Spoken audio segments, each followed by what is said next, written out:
धोने वाली बहू। शादी के पहले से ही विभा को कपड़े धोने का बड़ा शौक था।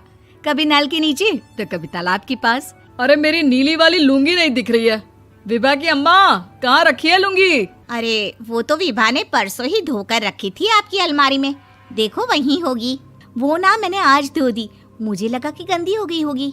अरे कैसे गंदी हो गई थी? उसे तो मैंने पहना भी नहीं। हे भगवान, इस लड़की के कपड़े धोने की आदत से परेशान हो गया हूँ मैं। जितना तो घर में राशन नहीं आता, उससे कहीं ज्यादा डिटर्जेंट पाउडर का खर्चा है। इसकी शादी करवा दो, शादी जाए अपने घर में ही करे काम, फिर चाहे घर के कपड़े धोने हो या पूरे गांव के।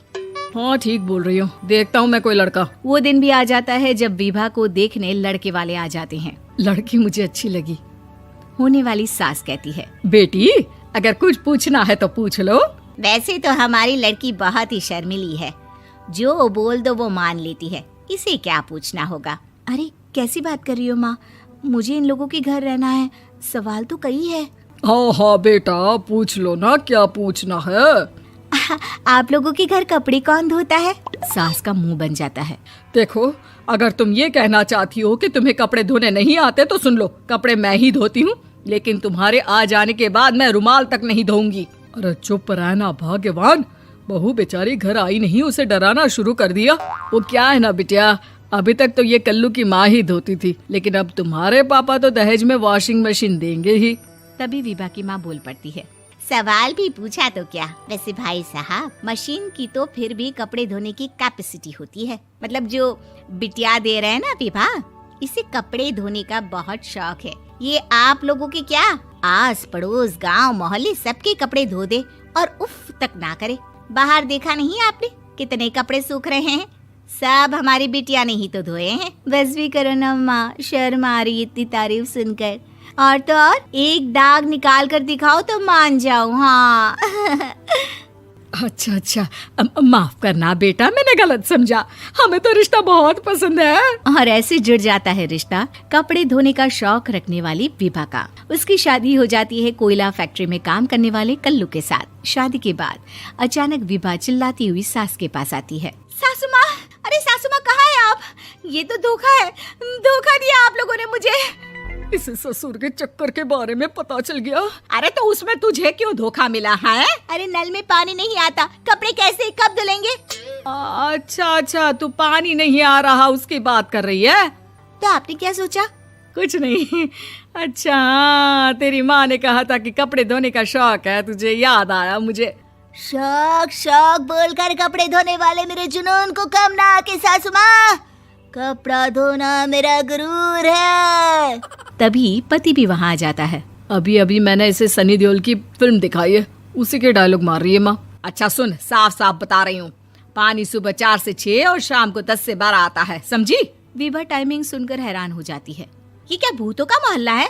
सुबह 4 बजे उठकर कौन कपड़े धोता है? 4 बजे टंकी में पानी जाता है, फिर सारा दिन धोना ना, किसने मना किया?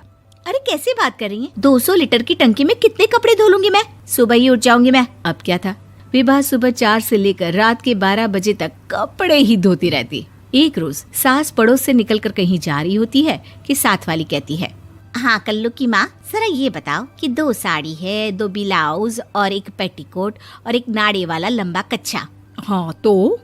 अरे तो क्या, कितना लोगी धुलाई ये बताओ। धोबन दिख रहे हैं हम क्या? हमारे पति सरकारी नौकरी से अभी रिटायर हुए हैं और बेटा सुपरवाइजर है कोयला फैक्ट्री में। धोबन समझ रखा है हमें?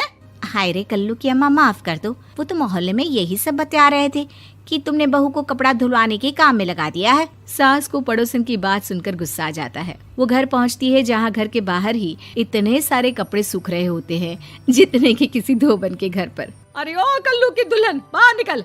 माँ जी यहीं आ जाओ, बाथरूम में चादर धो रहे हैं हम। अरे अभी हम धोते हैं, तुमको बाहर निकलो। ये आस पड़ोस वाले बोल रहे हैं कि हम बहू से कपड़े धुलवा कर उसे कपड़ा धोने वाली बना दिए हैं।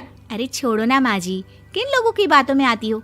आस पास के लोगों का तो काम ही होता है कि वो किसी तरह सास बहू को लड़ा दे। बहू सारे घर के कपड़े धोती है, ये क्या कम है? बोलिए। सास को भी लग जाता है कि वो बहू का ये सनकीपन नहीं छुड़वा सकती, इससे अच्छा है कि खुद ही चुप हो जाए। एक रोज सास और बहू मंदिर जाते हैं, जहाँ सास की साड़ी वहाँ खड़ी भीख मांगने वाली से मिलती है। माँ जी क्या बात है, आपकी साड़ी उस भिखारन से कितनी मिल रही है ना? हाँ हाँ देखो तो, दोनों की साड़ी मिल रही है। क्या बात है कल्लू की अम्मा, तुम खुद को तो अफसर की बीवी बताती हो और ऐसी सिंपल सी प्लेन साड़ी पहनकर घूमती हो। सिंपल और प्लेन नहीं है ये साड़ी। तो क्या सोने के धागे से फूल बने हैं? कुछ भी सासू माँ, कुछ भी। हाँ बने थे इस साड़ी में सोने के धागे से फूल।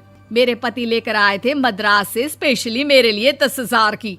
ताहे भाई साहब इस भिखारन के लिए भी सेम टू सेम साड़ी लेकर आए होंगे 10,000 की।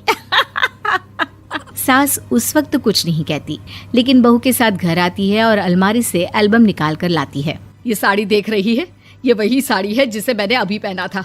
इस साड़ी में ये जो चमकदार फूल दिख रहे हैं ना, ये सोने के धागों से काढ़े गए हैं।